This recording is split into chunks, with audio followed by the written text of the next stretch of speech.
Hey, laser lips! Your mama was a snowblower!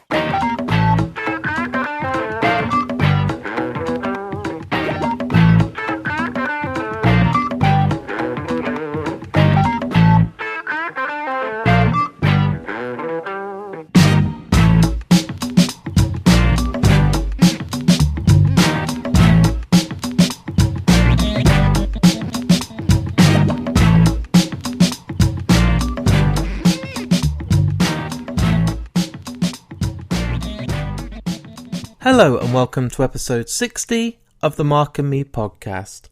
As always, I'm your host Mark, and I thought we should celebrate today's episode hitting the big 6-0 in style. So today I'm going to be joined by Steve Guttenberg.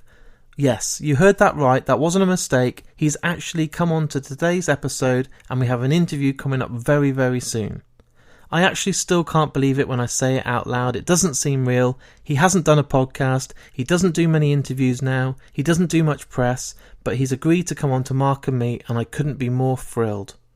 Growing up in the 80s, he was my absolute idol. I worshipped him. He was a hero. And growing up with my dad watching films like Police Academy, he was on my screen most days. Cocoon, Short Circuit. Absolutely loved the guy. 3 Men and a Baby. I just wanted to be him. He was my favourite actor growing up, and I still can't believe when I say it, he's going to be on today's episode. But before we get into that, let's just touch base on my last guest. So if you'd listened to episode 59, I was joined by Stuart Raphael, the director and the writer of the absolute masterpiece film, Mac and Me. Now I know some of you when you hear that are saying, no Mark, it's a piece of shit. It's not. For me personally, I absolutely adore the film. There's something magical about it, and I love it. So to know that I was able to sit down with the director and talk all about the making of the film, find out stuff I never knew before, and most importantly, have that slight hope still that we might get Mac and Me 2, was just a dream come true. And I want to say thanks to everyone that listened and took the time to tweet or Facebook or email or leave an Instagram comment, because the response was phenomenal. And I hope you all enjoyed the interview as much as me. You probably didn't, but it was still good that you enjoyed it and everything was positive. So as I said at the start of today's episode, I want to celebrate this episode in style. This was a guest that I've wanted since I started Mark and Me. I've made it no secret, when I started podcasting, I made a list of 5 names of dream guests. Kevin Smith was one of them, Hannibal Lecter himself, Mads Mikkelsen, and obviously the one and only, the absolute legend Sir Anthony Hopkins was on the list. I had Jessica Hines, who, when I loved space and I think it's one of my favourite TV shows, I never thought I'd get to sit down with her, but I did.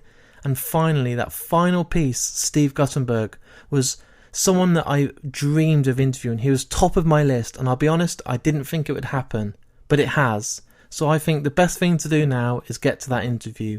So here is me and Steve Guttenberg talking all things film. Hey Steve, how you doing? Hi Mark. How's your day going, okay? Yeah, thank you so much. It's great. How about you? Yeah, it's good. So when I grew up, Steve, I spent a lot of my childhood days watching you in films, but what I wanted to know was, what were the sort of films you watched when you were a kid growing up that made you want to become an actor? Oh, thank you. You know, one of my favorites was The Graduate. Oh, nice. Dustin Hoffman. I always thought that was such a brilliant movie. Always enjoyed that film. And then there was, of course, Birth of a Nation, which I watched a great deal. And I loved D.W. Griffith and his work. And then there was movies like The Great Escape, a great action movie, a lot of fun with wonderful stars. I've always liked those ensemble movies with tons of stars. You know, I'd have to say that, High Noon got a lot of movies that I've always enjoyed and been lucky enough to watch and, get a kick out of. So, what were the actual actors that you were watching that made you decide to go and actually go to film school and become an actor yourself? Ronald Coleman was always one of my favorites, and his Lost Horizon, any of his great work. Of course, Olivier's Henry V. I was watching Helen Mirren in English films early on. I've always enjoyed both actors and players, and you know what I mean by that. There are some people that are actors, and they can put in different masks to create a certain character. And then there are actors like Jack Benny. who was always great, and he was always Jack Benny. There are plenty of people that I've always admired and been very, very lucky to have been able to watch them and appreciate them. I've always been somebody who admired great acting and also great comedy and great attention to detail. If you ever watch I Was a Female War Bride with Cary Grant and watch his physicalness and how deft he is, as opposed to just being known as Cary Grant, he was an incredible physical comedian. There were those people that I really admired. So after you actually studied film and became an actor, you decided to take that big step to move to LA. At the time, was that quite daunting and scary? It is. It's such a horrible move for most people. You know, you leave your family behind and you come to Los Angeles and start a life where you don't know anyone, and the business is basically one of preying on the young. And when I was very, very lucky that I came out fairly unscathed, but the film business it's basically the flesh business, and it can really be quite harmful to young people. As you see the news and you see the bodies just lining up. One of our great comedians, Johnny Carson, once said, "Show business is the only business that eats its young." And I do believe that. The roads are littered with young people who've tried to become actors, dancers, singers, and it really can rob you of your integrity. I remember growing up, me and my dad would spend a lot of time watching the Police Academy films. It was kind of our little... we never told my mum because it was quite crude and rude in parts, and we'd sit there, and I was probably only about 8 or 9 years old. And watching you as Mahoney was just absolutely awesome. I thought you were one of the best characters. When I grew up as a kid, I always wanted to kind of be like you. I thought you were hilarious in every scene, but... when you were making the films at the time, did you really think that you'd get sort of 7 films from it and it becomes such a cult classic now? When we made the first one, I greatly believed in it because it was a very funny screenplay and had a very funny director, and very smart director. If you're going to do anything well, and if the audience is going to love it, even if it's a slasher film, it's got to be really well done.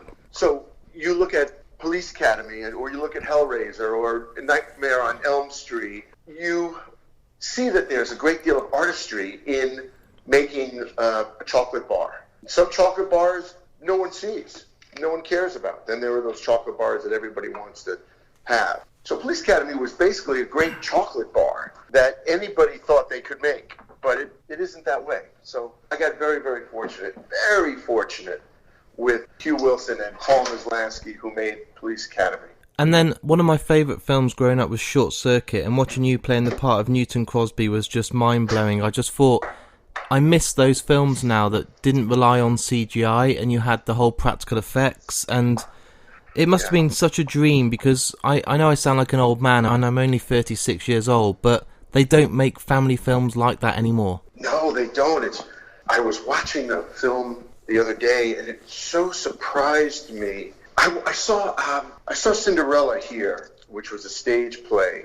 Matthew Bourne, who's such a talented choreographer. So we brought a bunch of children in our neighborhood to see Cinderella. We thought it was the average Cinderella. It wasn't. It was more of an adult Cinderella. And that's what's happened. Everybody really wants to put their mark on staples. And Matthew Bourne did a brilliant job, but it was a sexy Cinderella, and it was surprising to me.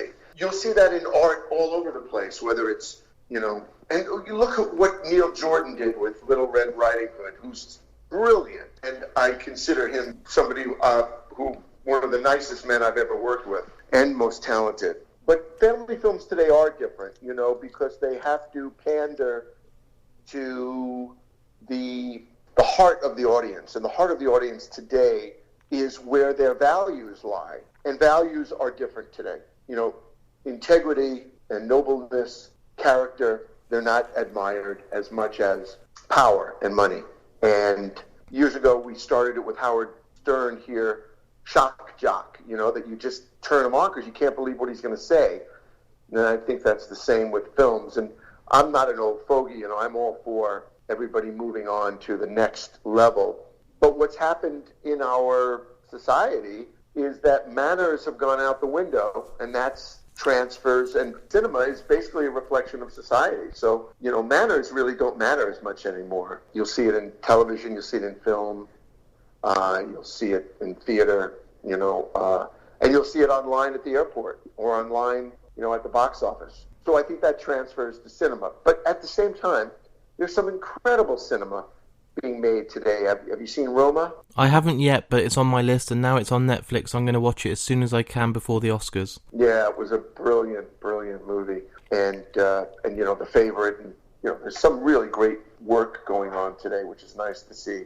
And at the same time, there's, stuff that is meaningless. So with Police Academy, we, A, were very lucky, and B, we were able to pull it off. And the fact that it went to 7 was purely, transactional. The investors wanted to get as much out of it as they could.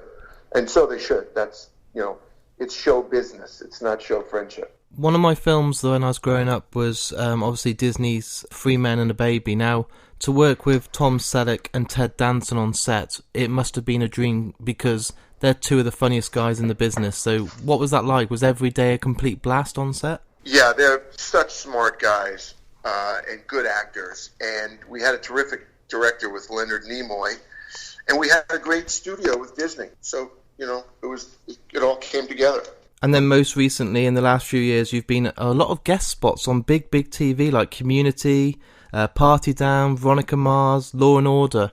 What was your what was your favourite to be part of? Because seeing your face pop up on these huge shows, you must have been loving it. Oh yeah, I feel really fortunate and blessed that these shows want me to be part of their long-standing party. When you walk in, they've been doing it for years, and you're coming in brand new. It's terrific to work with different people all the time and sharpen your skills until you hit it again in your own show and you become the lead. I think it's important as an actor ages to have respect for the place you're at. I remember years ago, someone saw Paul McCartney, a young person, and they said, "Isn't that the guy from Wings?" And that's the way it is. You know? So as you get older, very few artists have new hits. So as a singer or singer-songwriter, the audience is going to want your old hits because that's what they want to hear. They don't want to hear James Taylor's new stuff. They want to hear the hits. And the same thing for an actor. When you come on a show, it reminds people of basically a better time. And then if you're lucky, you get a hit on your own and you get to start it up again. So, right now I'm having a ball being a guest on other people's shows and looking forward to making my mark again and being able to be in my own playground as opposed to being a guest in somebody else's. Have you ever thought of wanting to get on the other side of the camera and do some directing or do some writing of a series or a film? Is that something you'd like to do instead of being in front of the camera? Yeah, a few years ago I directed a movie called P.S. Your Cat is Dead, which was a little dark comedy, and I really enjoyed it. And I would like to write and direct. Frankly, I'm too busy. Yeah. I have a very busy personal life. I have a wonderful wife who I dote on. I have wonderful parents who I take care of. I have sisters and nieces and nephews and brother-in-laws, and I'm a family guy. I'm a little removed from the Hollywood family. Yeah. I've never felt that the Hollywood family is a loyal family, even though you're told, oh, you're part of the family, whether it's you're part of the 20th Century Fox family, you're part of the Warner Brothers family. You weren't part of the family, of Harrods, Mark and Spencer. You're really not. It's not a family. No. It's a business. And as soon as you aren't giving that family what they need, you're basically, out of the family.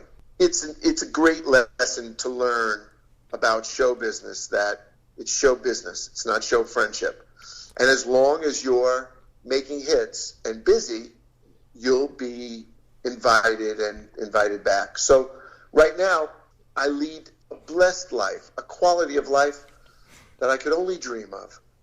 And with my career, I do these guest spots, and then I look for the next hit. It's a fascinating career in that you almost always feel like you're starting over again, but you have to have the stomach for it. What I always ask a lot of my guests is advice for upcoming actors that listen to the podcast and want to get into the industry. And you've kind of covered that off today for me without even asking, because it sounds like at times you're treated more like a number than a person in the industry and stuff like that. But one thing I love about your social media, I follow you on Instagram, is that you spend a lot of time putting out positive messages, and social media can be quite a negative, like a really dark place, but you really embrace it, and each day you read out positive quotes and stuff, and it's really nice to see, and it's so refreshing, because a lot of people compare themselves with these celebrities and want to look like them or lose weight and be like this, but you're just spreading love and happiness, and that's something really nice to see. Well, social media is a long tail. You have to constantly file away at it. And a message like mine, which is a positive message, isn't as juicy to some people. But there are some people that do enjoy a positivity message. And that's what I like to do. That's what I'm interested in. So that's why I always post something that has meaning and will advance. And I do think at one point it'll catch on in a big way. That's good. I hope it does, because I want to see more of it. Thank you. Me too. With your career looking back, sometimes you read stories about how you turned down Ghostbusters and you're going to be in The Burbs, and then Tom Hanks was going to be in Police Academy and all that. Was there anything that you look back at and you kind of think, I wish I had changed and made that decision, or are you happy with everything you've done? I would say I don't have many regrets. I would say the only regret I have is saying no more. I said yes a lot, and now I'm much more choosy, but I probably could have said no a lot more before that too. So what's been some of your proudest moments? What's one of those roles that you just would never get bored of playing again? I would say Jack in Cocoon. Oh, that film is amazing. It's a life-affirming film. Yeah, such a life-affirming film. And exactly, and he was such an honest character. Yeah. I would say absolutely that. And Newton Crosby.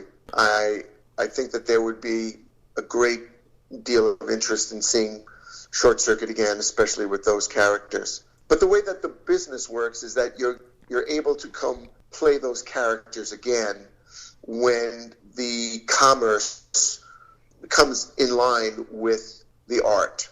And at one point, they'll remake Short Circuit, and they'll, come ask me to do it, I hope.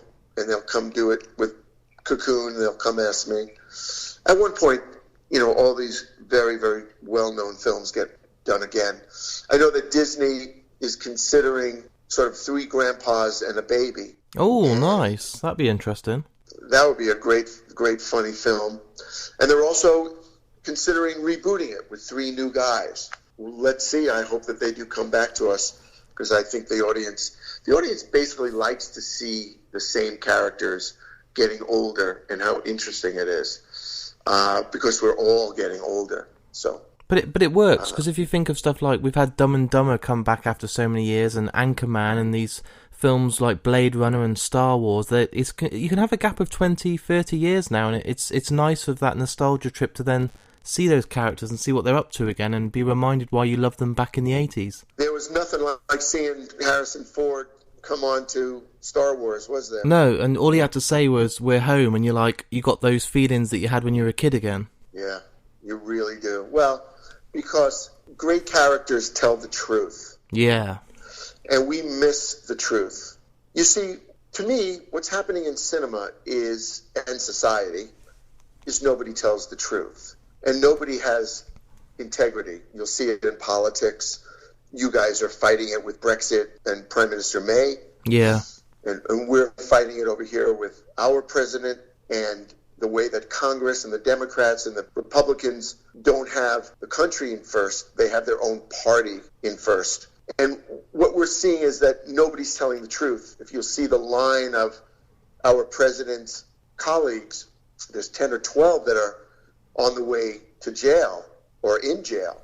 Paul Manafort, the president's election chair. These are people that lied, the generals, the assistants. So the only people in movies today that tell the truth are superheroes. Yeah, that's a good point. They're imaginary. They're not real people. And the only people we respect in movies today are imaginary characters. Aquaman, Captain America, Superman, Batman, Wonder Woman. These are not real people. But they're the people that we want to see in movies because they actually have integrity and character, which is lacking absolutely in film and television, and it's absolutely lacking in society. Where do we go to get it? From an imaginary person. It's strange, isn't it? Because back in the 80s, I just think now of characters that I fell in love with was stuff like The Goonies and Stand By Me and Uncle Buck and John Hughes films like Home Alone. And all those people were honest and they were real people. You didn't get all these superheroes. They were just genuine people that you'd like to spend time with. Yeah, they were real people. Of course, they were characters, but you can relate to them. And superheroes aren't relatable, but they do the right thing. And that's what we're missing in our society today, is doing the right thing. You'll see people telling lies constantly. And when you see people telling the truth, it's a big deal. I find, that we're in an interesting place. Look at the Oscars. Years ago, people were really interested in sitting down and watching the Oscars. You'd get your popcorn and your bangers and your mash, and you'd sit down in front of the TV and watch the Oscars. Yeah. And there would be David Niven coming on stage and saying something really funny, like, I forgot my wallet. Does anyone point out a black limo? My wallet's in my black limo. Can someone help me find it? There'd be such funny... And that's where... And I'm a member of the Academy, and I'm so sad that viewership has gone down on the Academy Awards, and there's less desire to see them. One of the reasons might be because there's 10 other awards, the SAG Actor Awards and the Los Angeles Film Critics Award and the National Board of Review and the New York Film Critics Award, the Chicago Critics Awards. What happened to the Oscars, it's the same thing that happened to Christmas. Years ago, Christmas was the big star. Yeah. It's August and you want a bike, you got to wait till Christmas. But now, you don't wait till Christmas. You get a bike right away. You get your DVD, you get your phone, you get your iPhone, you get it right away. So Christmas has lost its game, and so is New Year's, and so has the Oscars. And, basically, it's because there's so many more choices, and the choices are, the illusion of the choices is there are as much quality as the Oscars. But they're not. What's happened is the audience has become, their threshold of quality is much lower. And it's, just a natural progression from technology. But it's an interesting time for cinema. And that's why Netflix is so important today. Because if you do want to see a great movie, you can go to Netflix and see it. I mean, the way you're talking, it's like... Not that you've got a negative feeling about the industry, but you probably prefer to be away from it now and just be around real people, like you said, your parents, your wife, your family. Your values have probably changed when in the 80s you wanted to be in these films and put that first, but you seem to have changed your whole priorities, and it seems that you're a happier, better person for it.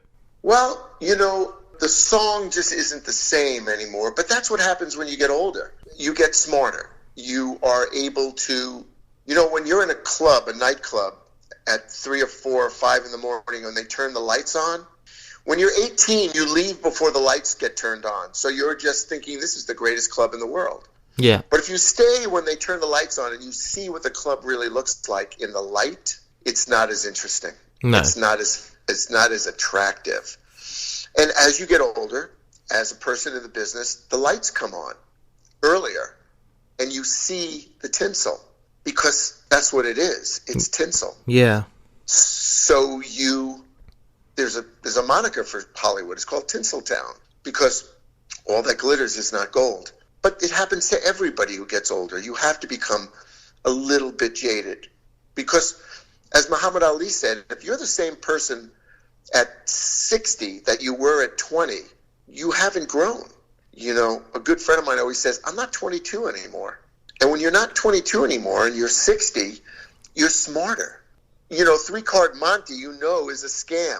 Yeah. As opposed to you're 20 years old, you go, oh, I could beat this game. You know, when you play blackjack at a casino and you're 18, you go, I could beat this game. When you're older, you realize, no, this is their game. And they've rigged it to win because they have to pay their rent. So in show business, you start to see the same characters come along. If you're old enough, the names change, but the faces are the same. Yeah. You know and I'm sure you see that in your business. You know the characters. You know what they're all about. You become much more wary, and you know what can happen. When you go to a nightclub when you're 18, you don't know that there could be someone could throw a bottle across the room and hit someone in the head. Yeah. But when you've been around enough clubs and you've been there, you realize you got to keep your eyes open here because something weird could happen. And that's true. Show business. You realize you got to keep your eyes open because something weird could happen. You've kept your eyes open for many years, and looking back, you were the biggest name in the 80s. Everyone that I knew watched your films, fell in love with you. You had the limelight, you had it all.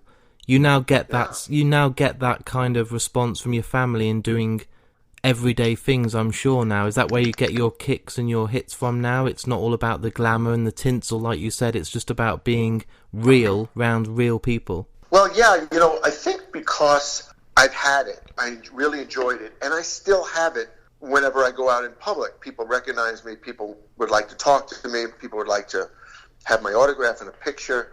So I still see it, and I still have that, but you start to get smarter. Years ago, I remember Jack Lemmon won an Emmy, I think it was an Emmy. He came up and he accepted it, and he said, and now everybody, I'm going to go home to the people who really love me, my family. I love it. And he went home because he realized you got smart and you realized that the business is a business and it's basically a flesh business, and it's an outstanding creative art. The craft is an incredible art to be part of, and I would insist on any young person having the desire to be an actor to give it a try, because it's a terrific art. If you're there to make a living and make it your business, then it's a different game. For anybody, whether it was Jimmy Stewart and Gary Cooper or George Clooney or Dwayne Johnson or Brad Pitt or Laurence Olivier or Kenneth Branagh, it becomes a business, and you try to keep your art in there as much as you can, but it is a business. But before today's call, I've actually just ordered off Amazon your book. I didn't even realise you had a book out, so the Guttenberg Bible, your memoirs. Now, that was wrote quite a few years ago. Do you feel that you're a different person to the person that was writing that book at the time now, or not? No. I think I'm the same person. The book was written about 7-8 years ago. Yeah. And I've grown since then, but basically my values are the same. Yeah, my metrics are the same. Yeah. You know? What I value, what's important to me, that's the same. And you have to, as you get older in this business, and you'll see it from most people as they get older, that they, it's sort of like being a trained circus animal. That at the beginning you're surprised at getting a treat when you raise your hoof. But later on, that's all you want is the treat. And you don't get as much pleasure out of raising your hoof anymore because you realize that the only way you're going to get a treat is if you raise your hoof. Yeah. So I think for most, and this business has been a little better than terrific for me. So I've only been grateful every day for what I have in this business. But, you have to be smart. You have to be smart. Is there anything that's major that you still want to achieve, that you feel that, I've read, and I don't know if it's true, but there might be another Police Academy film. I heard you tease that, in an interview, and there's talks of you coming back over to the UK to do another film, and you've been involved in horrors now and all this, but is there anything that's left that you really want to achieve? I would like to just keep working because I have a family. Yeah. And The most important thing is providing for my family and taking care of everybody that I love, and having some enjoyment in the craft itself. I really enjoy that. But, you know, I've presented on the Academy Awards. I presented on the Tony Awards. I have a star on the Hollywood Walk of Fame. I have a caricature at Sardi's, and my family's gotten to see it. So I'm very happy. You know, my mother said to me a long time ago, just remember, whenever you want, you can take your chips and go home. And I have always been like that Michael Bublé song, I want to go home. And now you're home, you feel that that's everything you need? Yeah, I want to be home. I like being home now. You know, years ago, I remember in Gladiator, Russell Crowe always fantasized about that going home and being a farmer again. You remember? Yeah, it's a masterpiece of a film. Yeah, and all he wanted, a great Ridley Scott movie, but all he wanted was to go home and stop being a warrior and stop killing people. Because his values were great. He had great values. He just wanted to go home. And at this point, after doing this for 43 years, I want to go home. Yeah. I like being home. So is that kind of shutting the book on Mahoney returning and another Newton Crosby appearance, or Jack or Michael? Is that your kind of sign off? Are you done with visiting those days? Do you just want to be home now? Oh, no. Good. You know, as Sean Connery said, I'll never do another James Bond. I'll never do another James Bond. And then he did a movie called Never Say Never. Yeah. You know, I remember Cary Grant many years ago, he said at 65 he retired, and he said, I just don't want to trip over cables anymore. And then at one point, somebody came to him to do some work, and they offered him enough money to make his eyes open up, and he was in Palm Springs, and he said, okay, sure, I'll do it.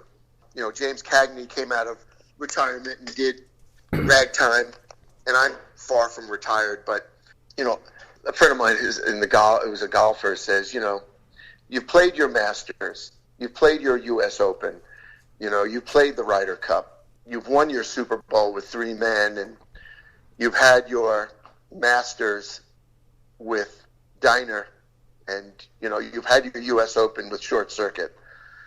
So, you know, I sleep very well knowing that I hit the bells that I wanted to hit. And, you know, if you look at the Screen Actors Guild, and I'm sure the guild over in the UK, the amount of actors that have made a living is very, very small. Yeah. So I feel very fortunate. And you don't get stars now that last as long. You're not going to get someone who's in 10 or 12 films because they just want the next big thing, and people's attention spans don't want the big, long, epic films anymore, or to even have to go to the cinema. People just want it in front of them now, and people just, it's their concentration. They want to get their phone out and check Instagram or go on social media. Yep. So the people just aren't the same anymore. So to have that run in the 80s that you had is gold, really. It's just reading out your Hollywood, you know, star of fame, and your parents getting to see everything. It's a dream come true, surely. It is a dream come true. I feel very, very fortunate. And I believe you're going to be in the UK at some comic conventions later in the year. Exactly. I have been invited to come to the Comic-Con in Manchester June 1st, and that's going to be great. You know, I do believe that there's a part of me that owes my fans some gifts, and I think that by able to be there in person would be a gift to people because they've enjoyed my work, and I will probably actually absolutely get more out of it than they will by connecting with people that love my work. And I love to meet people and people that we have something in common with, and that would be the movies that I've done. So I'm looking forward to it. I'm going to grab you a beer when we're in Manchester later in the year. All right. You've got a deal. Perfect. I really appreciate your time today, Steve. It's an absolute pleasure. I hope I haven't took up too much of your day. Not at all, Mark. Mark. So nice to hear your voice. Thank you again, and I hope you have a fantastic rest of the day. Thanks, Mark. Thanks for being so kind. I love your tuxedo and your picture on the red carpet. You checked me out, did you? Oh, yeah. Got to do my research, of course. That's at the BAFTAs. That's at BAFTA. That's fantastic. Good day. So there it is. There's me and Steve Guttenberg. Yep, I actually said it out loud, and it is real, and it did happen, and I couldn't be more happy with the way it turned out. It's an interview that I didn't expect him to be so honest. He let his guard down, and he gave us a real true insight to what it's like being part of Hollywood and having that legacy behind him, and what it's like to still carry on working today. And I really couldn't be more happy with the way the interview turned out, and I'm thrilled and hope you guys enjoy it out there too. I want to say a huge thanks for Steve taking the time to come on the episode. I can't wait to meet you in a couple of months' time and have a beer, which is, hey, it's recorded now, you've got to stick to it. That's surely legal binding, but I can't wait. And the interview is everything I could wish for and more, and it's something I'll share with my family, and especially my dad, who's my absolute idol, and I can't wait for him to listen, and when we grew up watching those films together, to know that I've actually sat down now and talked to him. It's really hard to find the words to sum up just how much it means to me. I hope you guys out there enjoyed the episode. If you did, come on to Twitter, come on to Facebook, come on to Instagram, drop me an email. Just go on markandme.com. All the links are on there, and I love reading every single comment you take the time to leave. And I love reading all the comments and everything that you post, and I always make sure I reply, so don't worry, I'll respond to every single one. If you want to support the podcast, I have got a Patreon page. There's a link on the actual website, Mark and Me, and on there you can sign up for as little as 70p a month. That's all it costs. And all the money that I raise on there goes straight back into the podcast. It means I can host the podcast, I can go out and travel, go to conventions, set up more and more interviews, and give you more and more episodes. As you know, right now the podcast is weekly. That's not going to last forever because we've skipped to the end every other week, and Mark and Me now being weekly, that's 6 podcasts a month. I do have a full-time job and a house and a life and everything else, so it's hard to juggle, but I'll keep releasing them as much as I can. I want to thank you all for listening today. I hope you've enjoyed the episode, and again, I'll be back in a week's time with a brand new episode for you all. So until then, take care, and I'll speak to you soon.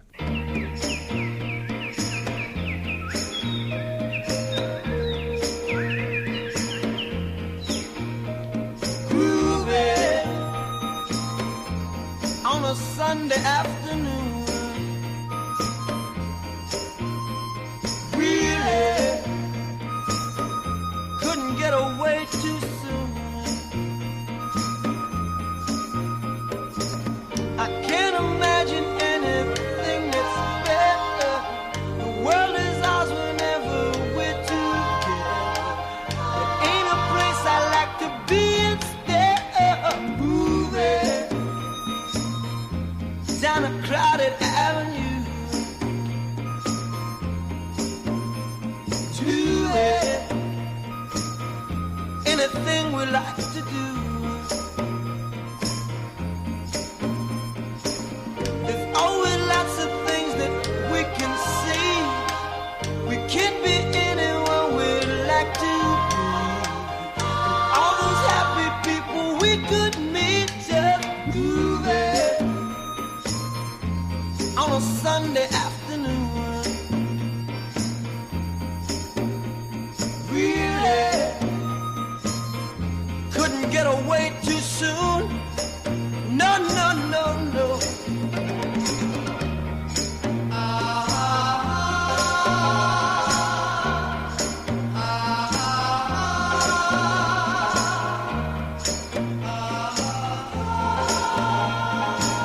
We'll keep on spending sunny days this way. We're gonna talk and laugh our time away. I feel it coming closer day by day. Life would be ecstasy, you and me endlessly moving on a Sunday afternoon. Really couldn't get away too soon. No, no, no, no.